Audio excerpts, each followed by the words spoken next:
इस बार हम पहुंचे वहां जो इस देश के 51 शक्तिपीठों में से एक कहलाता है। वहां जहां इंसान तभी पहुंचता है जब माँ का बुलावा आता है। वहां जहां एक इंसान को अमृत का वरदान मिला था, मैहर। जी हाँ, इस जगह को मैहर क्यों कहा जाता है, इसके पीछे एक कहानी है। महाराज दक्ष, उनकी पुत्री सती और स्वयं महादेव से जुड़ी हुई वो कहानी हम आपको आगे सुनाते हैं। फिलहाल आइए आपको लेकर चलते हैं मंदिर की तरफ। मंदिर परिसर में करीबन 1 किलोमीटर आपको पैदल चलना पड़ता है सीढ़ियों तक पहुंचने के लिए। इस 1 किलोमीटर में आपको प्रसाद, फल फूल आदि सब मिल जाएगा, इसलिए बाहर से खरीदने की तवज्जो मत उठाइएगा। ये भाई साहब हमारे पीछे पड़ गए थे, इसलिए यहाँ ये आपको हमारे आगे आगे ही दिखेंगे। फिर हम पहुंचते हैं एक द्वार की तरफ, जहाँ से करीबन 100 मीटर बाद सीढ़ियों की चढ़ाई शुरू होती है। करीबन 1063 सीढ़ियों की चढ़ाई। जब हम यहाँ पहुंचे तो थकान तो बिल्कुल नहीं थी, इसलिए फैसला ये किया कि जाएंगे तो सीढ़ियों से ही, वो भी बिना रुके और बिना थके। लेकिन कुछ ही सीढ़ियां चढ़ने के बाद सांस जरा फूल सी गई थी, इसलिए रफ्तार जरूर थोड़ा धीरे हो गई, लेकिन हम रुके नहीं।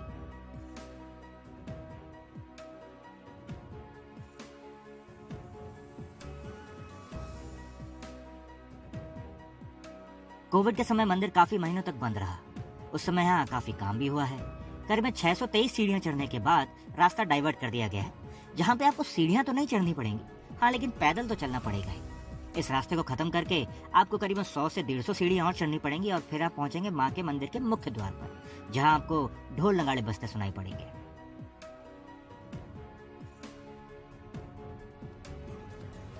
जय माँ शारदा।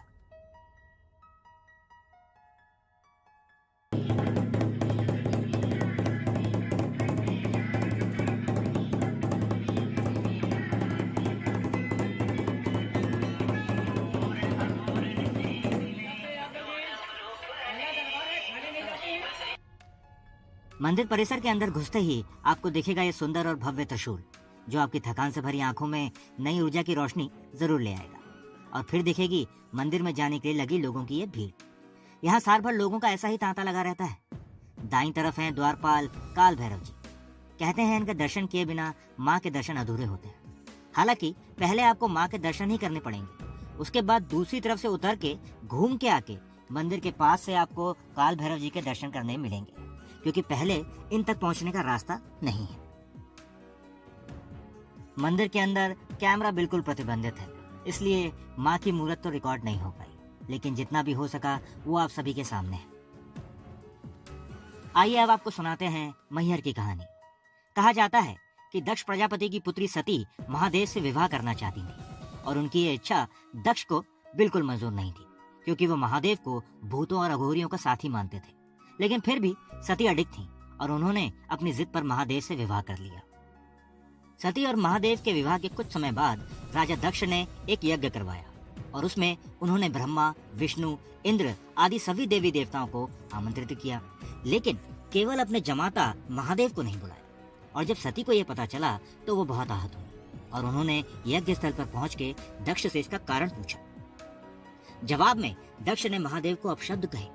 महादेव के इस अपमान से दुखी होकर सती ने यज्ञ अग्निकुंड में कूदकर अपने प्राणों की आहुति दे दी। जब महादेव को इसका पता चला तो क्रोध में उनका तीसरा नेत्र खुल गया। और आप सभी तो ये जानते ही होंगे कि महादेव का तीसरा नेत्र खुलने से क्या होता है, तांडव। महादेव यज्ञ अग्निकुंड में कूदकर सती का पार्थिव शरीर बाहर निकाल लाए और उन्हें अपने कांधों पर रखकर क्रोध में तांडव करने लगे। जब विष्णु जी ने यह देखा तब उन्हें आभास हो गया था कि महादेव के इस क्रोध से ब्रह्मांड का अंत तय है।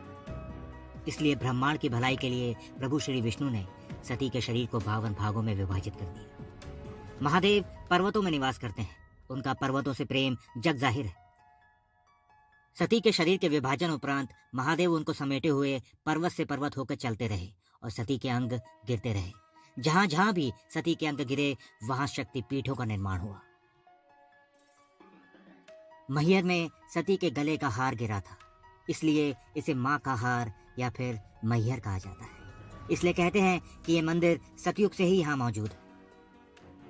माँ शारदा का यह मंदिर सिर्फ आस्था और धर्म के नजरिए से ही खास नहीं है, इस मंदिर का अपना ही एक ऐतिहासिक महत्व है। आपको ये बता दें कि यहाँ पर देश और विदेश के कई बड़े बड़े शोधकर्ता आ चुके हैं, क्योंकि लोग कहते हैं कि जब भी इस मंदिर के पट खुलते हैं तब माँ का साज श्रृंगार हो चुका होता है। ये पूजा कौन करता है ये तो लोगों को पता है कि आल्हा पूजा करते हैं, लेकिन कब और कैसे ये आज तक कोई नहीं पता कर पाया। मंदिर के दाईं तरफ की दीवार को लोगों ने बना दिया है मनोकामनाओं की दीवार। प्रशासन के लाख मना करने के बाद भी लोग यहाँ अपनी मनोकामना पूरी करने के लिए चुन्नियां, धागे जरूर बांधते हैं। और सामने की दीवारों पर लोगों के छपे हुए हाथ और सतिये तो आपको दिखाई दे ही रहे होंगे। यहाँ एक बोर्ड भी लगा है कि कृपया यहाँ पे ऐसा मत करिए, लेकिन लोग तो लोग हैं, और जहाँ अपनी मनोकामना पूरी करवाने की बात आती है तो वहाँ की स्थिति आप समझ ही सकते हैं। माता के दर्शन करने के लिए पहला रास्ता है 1063 सीढ़ियों का, और दूसरा रास्ता है रोपवे का। जब आप रोपवे से ऊपर की तरफ आते हैं तो बाईं की तरफ 10 से 15 सीढ़ियां नीचे जाती हैं, जहाँ पे एक अमर ज्योत जलती है। अमर ज्योत को रिकॉर्ड करने की इजाजत तो नहीं मिली, लेकिन हम इसके बारे में आपको बता तो सकते हैं। यहाँ सामने की तरफ एक छोटा सा दरवाजा दिखेगा आपको, वहीं अंदर जाके ठीक बाईं तरफ आपको अमर ज्योत के दर्शन होंगे। एक रहस्यमयी कहानी ये है कि यहाँ पे एक गुप्त दरवाजा है जिसे खोलना इंसानों के बस की बात नहीं है। उस दरवाजे के पीछे एक सुरंग है जो कि नीचे जाती है आला उदल के मंदिर तक। मंदिर परिसर में कुछ बच्चे भी खेलते हुए नजर आए। अब बच्चे तो बच्चे होते हैं, हैरानी तब होती है जब सीढ़ियां चढ़ते वक्त आपकी सांस फूल जाती है और आप खड़े होकर सांस लेते हैं, और उस वक्त आपको बच्चे घोड़े की रफ्तार से सीढ़ियां चढ़ते हुए दिखाई देते हैं। मंदिर में एक हवन कुंड भी मौजूद है, जहाँ पे एक छोटी सी धनराशि देके आप आपका मन चाहा हवन करवा सकते हैं। जब आप मंदिर से नीचे का नजारा देखते हैं तो मन बड़ा प्रफुल्लित हो उठता है, लेकिन जैसे ही नजरें थोड़ा और नीचे जाती हैं, उन जगहों पर जहां इंसान पहुंच सकता है, वहां आपको दिखती है इंसानी गंदगी। बाकी सब तो ठीक है, लेकिन जब यहाँ टूथपेस्ट और साबुन जैसी चीजें फेंकी हुई दिखती हैं, तो कहीं ना कहीं गुस्सा जरूर आता है। हमने मंदिर में बहुत समय बिताया और फिर बढ़ चले वापस नीचे की ओर। सीढ़ियों से नीचे उतरते समय आपको दिखेगा आला उदल का मंदिर और उसके पीछे का तालाब। जैसा कि हमने आपको बताया कि आला उदल की एक हैरत अंगेज कहानी इस मंदिर से जुड़ी हुई है, ये तालाब भी उसी का हिस्सा है। नीचे उतरते वक्त एक वृद्ध पर्वत की परिक्रमा करते दिखाई दिए। अब हमारे कदम भी अपने आप बढ़ चले इस त्रिकुट पर्वत की परिक्रमा करने के लिए। इस परिक्रमा को करने में हमको करीबन 15 से 20 मिनट का समय लगा। धूप इतनी थी कि सड़क बुरी तरह से तप रही थी। परिक्रमा करते करते पैरों में छाले पड़ गए थे, लेकिन जब मन में ठान लिया था तो परिक्रमा तो करनी ही थी। परिक्रमा करके हमको करीबन 10 मिनट लगे नीचे उतरने में, और नीचे उतरकर अपनी गाड़ी लेके हम बढ़ चले आला उदल के मंदिर की तरफ। करीबन 2.5-3 किलोमीटर जंगलों के रास्तों से होते हुए हम पहुंचे आला उदल के मंदिर। आला और उदल की कहानी बड़ी दिलचस्प है। जी हाँ, आला उदल नहीं, आला और उदल, ये दो अलग अलग व्यक्ति हैं। हाँ, लेकिन सगे भाई। जैसा कि हमने कहा कि कहानी बड़ी दिलचस्प है, लेकिन उसका कोई ठोस प्रमाण हमारे पास नहीं है। लोग कहते हैं कि आला के सपने में माँ शारदा आई थी और उन्होंने कहा कि जो अपना बलिदान देगा उसे अमरता का वरदान मिलेगा। जी हाँ, माँ शारदा के इस मंदिर में बलि की रीत सदियों से चली आ रही है, और वो आखिर में यहाँ किसी राजा ने बंद करवाई थी। बलि पशुओं की, इंसानों की नहीं।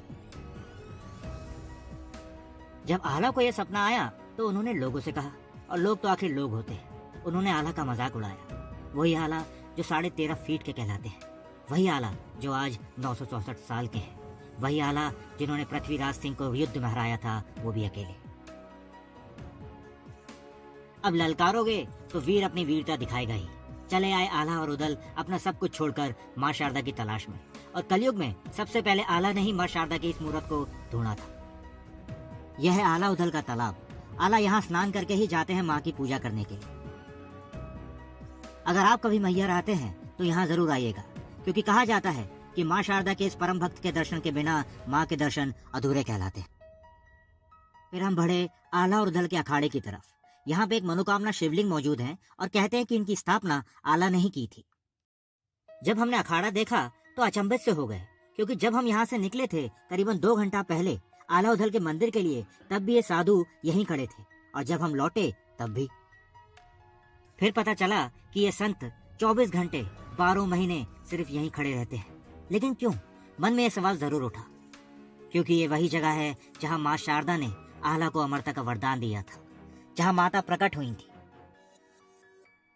लोग कहते हैं कि तपस्या से हारकर आला ने नवरात्रों के पहले दिन अपना सर धड़ से अलग कर दिया था।